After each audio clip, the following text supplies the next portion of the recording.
Hiniling ng Department of Justice sa Supreme Court na ibasura ang mga petition for writ of habeas corpus na inihain ng tatlong anak ni dating Pangulong Rodrigo Duterte para mapauwi siya sa Pilipinas.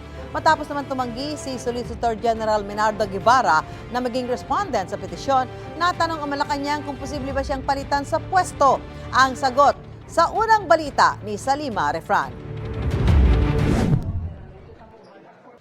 Ilang araw matapos maaresto si dating Pangulong Rodrigo Duterte para sa kasong murder as a crime against humanity, kaugnay sa war on drugs ng kanyang administrasyon, naghain ng mga petisyon para sa writ of habeas corpus ang kanyang mga anak na sina Davao 1st District Representative Paulo Duterte, Davao City Mayor Baste Duterte at Kitty Duterte. Hiling nila ibalik sa Pilipinas ang kanilang ama at maglabas ang Korte Suprema ng temporary restraining order para itigil ang kooperasyon sa International Criminal Court at Interpol.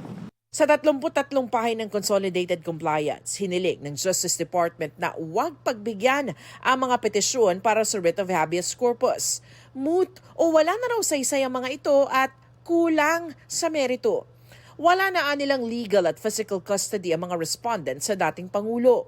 Base rin sa rules of court, may patutupad lang ang writ of habeas corpus sa Pilipinas. At dahil nasa the Netherlands na si Duterte, imposible na raw itong maipatupad. Legal din daw ang pagkakaaresto kay Duterte batay sa Section 17 ng RA 9851 o Philippine Act on Crimes Against International Humanitarian Law, Genocide, and Other Crimes Against Humanity.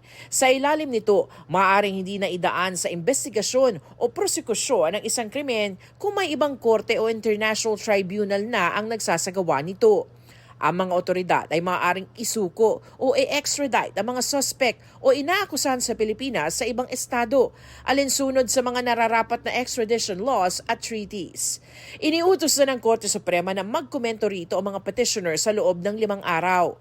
Ang DOJ na ang sumagot at kumatawan para sa lahat ng respondents matapos maghain si Solicitor General Menardo Guevara ng manifestation of recusal o pagtanggi na kumatawan sa mga ahensya ng gobyerno na pinasasagot sa petisyon.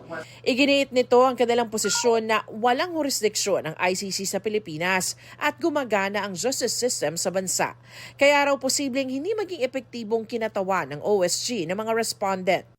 Nang tanungin ng Malacanang kung posibleng palitan ang Solicitor General dahil dito. Wala pa pong napag-uusapan dyan dahil napakabago po talaga nito. Pero siguro po mas maganda po kung mismo si Solgen ang mag-assess sa sarili niya kung siya pa po ba ay nararapat na tumayo bilang Solicitor General.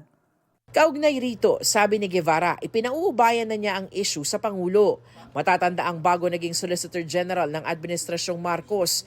Nagsilbi muna si Guevara bilang Justice Secretary ni Duterte. Founding partner din siya sa law firm na tinatag nila ni dating Executive Secretary Salvador Medialdea. Pero sabi ni Guevara, wala siyang conflict of interest.